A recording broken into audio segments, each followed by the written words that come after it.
আমাদেরকে বিশ্বনবীর উম্মত হওয়ার তৌফিক দিয়েছেন। আলহামদুলিল্লাহ। সালাতু সালাম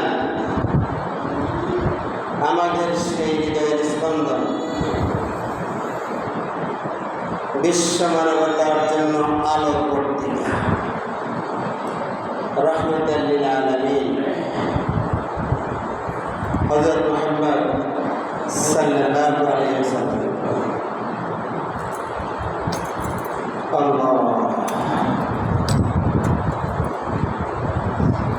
আমরা বিশ্বনবী সাল্লাল্লাহু আলাইহি ওয়াসাল্লামের জীবনী নিয়ে আলোচনা করছি। বিশ্বনবীর জীবনী এত বিশাল, এত ব্যক্তি, সীমাহীন সীমাহীন। বিশ্বনবী সাল্লাল্লাহু আলাইহি ওয়াসাল্লামের দয়া, মায়া, উদারতা, মহত্ব, চারিত্রিক উৎকর্ষ, এটা এত গভীর থেকে গভীরতর। পুরো বিশ্বের সকল মানুষ একসাথ হয়ে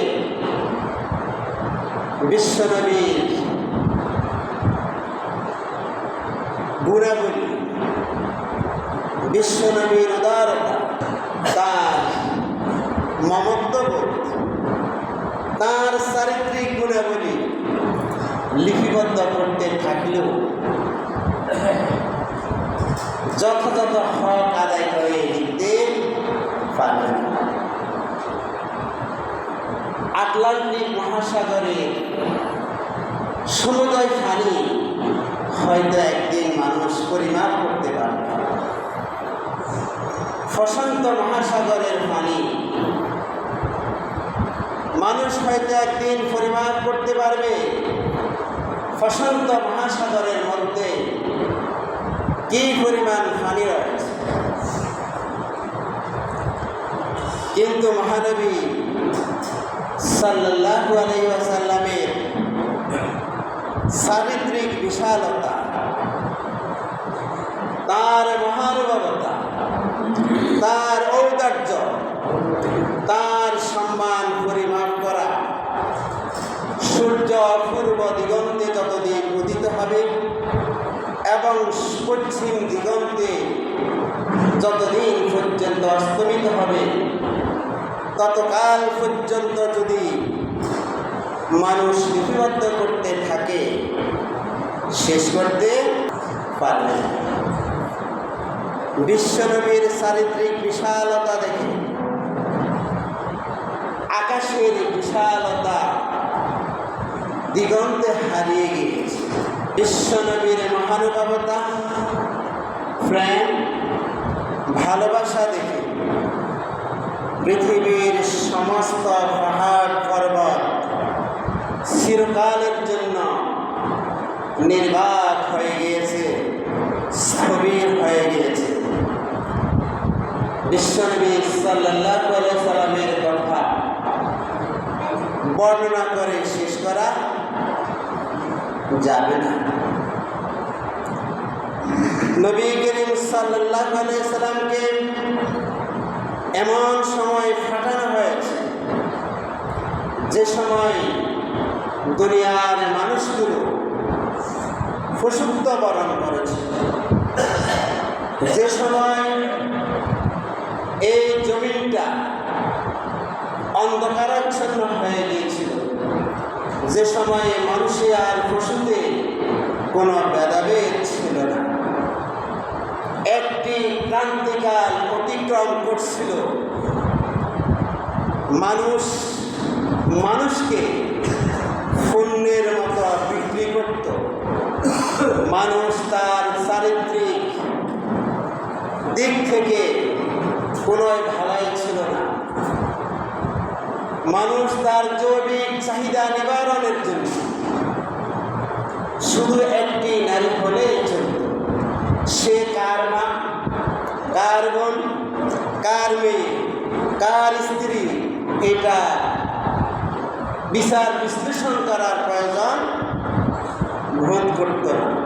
নারীকে বাজার থেকে পণ্যের মতো ক্রয় করে তার সাথে জৈবিক চাহিদা মিটিয়ে ওই নারী যখন 7-8 মাস গর্ভকালীন সময়ে উপনীত হল, তখন বন্ধু বান্ধবকে একসাথ করে ওই জীবন্ত নারীটাকে তার ফ্যাট কাটে ওই নারী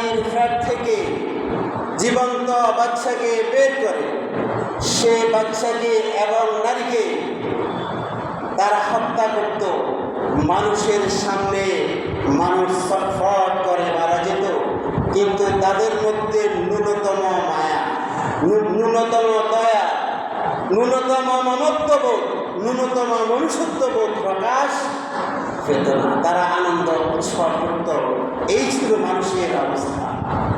কন্যা সন্তানকে জন্ম দান করা তাদের কাছে ছিল রীতিমতো অপমানজনক।